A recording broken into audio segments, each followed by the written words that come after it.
Today, I'll show you how to make this indestructible golf mat with indestructible tees, all under $10. And it can take all the punishment you want to give it. And it even works on hard surfaces like your garage. Interested? Here we go. The base for this golf mat is this door scraper. I got it on clearance for $5. I got 2 of them. One I used for the rough for my putt-putt. Post that down below. This thing is thick and we're gonna be able to beat on it all day. Thoughts about golf tees. I have 2 options here that I'm exploring. One uses a door stop that you can get, you're running for about $1 a piece. The other thing uses just some of the exercise foam cut out and you just put the tee in there. Take the daisy off, that just comes off with a quick cut. It's 29 inches long by 18 inches wide. I'm going to put 3 holes, one in the center and one off here for different positions. That rubberized floor matting, just taking a piece of it and cut off a circle. On the base, it's just the top of a can. Now if you don't have one of these can openers that don't cut, it doesn't have to be this brand, but I tell you what, these are little gems. You turn those cans into real safe things, and also you can use them for all sorts of projects. So I've taken the can lid, punched a hole in it, used a number 10 half-inch screw, and put the base for the screw that goes into the wall, and then it goes in like this. And then I'll feed that from underneath. This spring is really good. This is 3/8 shark bite tubing. You can get this for a couple bucks at a Home Depot or Lowe's. And then all I've done is taken the door stop and put this down on top. I'm going to glue that in place. This tee is 2 3/4 inches tall. These are just regular golf tees I've put in here. So on this one, painted the base, put a little piece of tape down there so I have a good place to glue it. Just pull it up. And this is just standard spray paint. It peeled a little bit, I don't care, because this is going to be glued on top like this. If you don't want the tee to be this tall, I'm thinking maybe a smaller tee.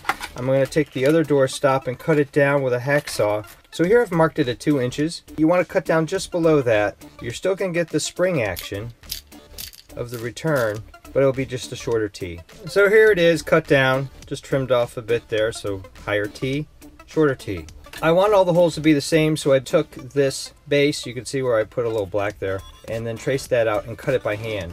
I also found out a way where you just take a piece of pipe, this is 1 inch, sharpen it up a little bit, and then you can make these plugs by just punching through there. The only difference when you cut it out, if you're like me, is that it just gets a little bit of a ragged edge. This has got a smoother edge on it. Just for reference, this is 1/2 inch thick flooring.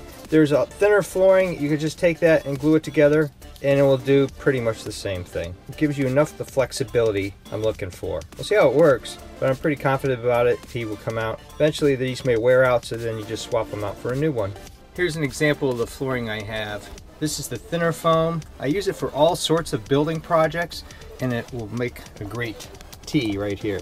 So I'm going to countersink that hole so it just sits a little better since I have a countersink. These I got at Harbor Freight for about $5, and I use them for a lot of projects. Use the countersink and just put a little bit of an edge on the inside. Number 10 1/2-inch screws. You can use the regular nut, or in this case I've already, on one of the prototypes that didn't work so well, I have a lock nut. Drill the hole for the number 10 screw. Take the mounting plate from the door stop. The paint is totally optional. I've just been gigged on some of my golf builds for not using white. Just trying to appease the folks that give me comments. Alright, so that's cinched down really good. And then here will be the golf tee for that. And then here's the other one. Each of these things cost about $1, depending on how much you pay for the door stop and how much you pay for this. But I'm going to just use Rapid Fuse. Put this in place. Put some pressure on it. 40 seconds later, it worked. Rapid Fuse wasn't working so good on the coil, so I'm converting to E6000, and I'm going to use some of that. The only disadvantage of using E6000 is that it takes overnight, so I won't be able to use the golf tees until tomorrow. So I've marked the exact center of the mat and then 7 inches on either side. So this little line here is the center of the mat, and then I'm going to drill holes from there so that I'll have options to put a tee here, a tee here, a tee here, and then you can use the mat either driving this way, back and forth, or lengthwise, back and forth. I used that hole punch as a guide, a silver marker, just to kind of give me where the hole is. You can cut this out by hand, or I use a hole saw just to give it a clean cut. But you certainly could use a sharp edge cutter like this and cut around just as well. The hole saw worked amazingly well. Here it is on the other side. What I was thinking here is I would just take a T, push it through, and there you go. This is just to give you a sense of the different positions and what they'll look like. The metal is a good strong base, holds it in place. This may be my preference, although these are kind of nice. We'll see how they all work. Getting down to the turf view, here's the taller T. Here is the regular T. And if for some reason that's too tall, just pop it out, cut off a T to whatever desired height you want, put it down in there. And then here's the shorter T.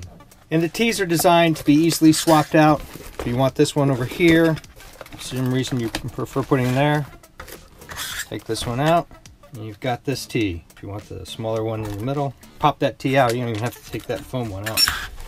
And hit away. I noticed when I pick this up that these aren't going to stay in place.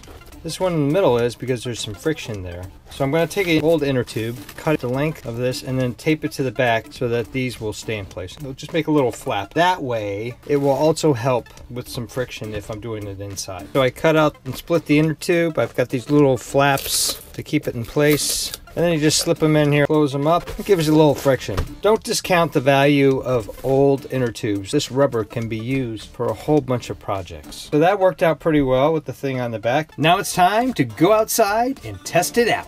Here we go with the wood.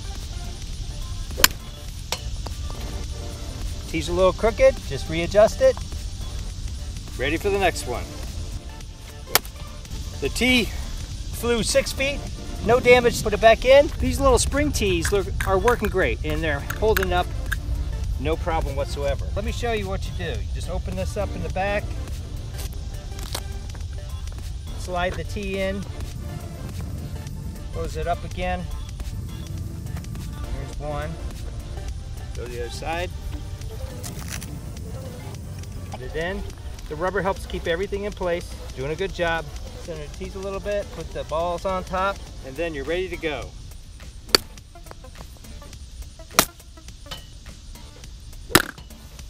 Now we've removed the tees, we're just using the flat surface for some iron work.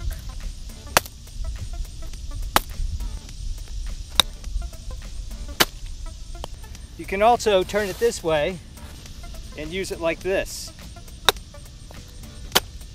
So there you go, a simple, easy, $10 or less solution that's indestructible. Thumbs up and comments always appreciated. Thanks for watching, and stay tuned for more builds. Some about golf, some about other things. Coming soon.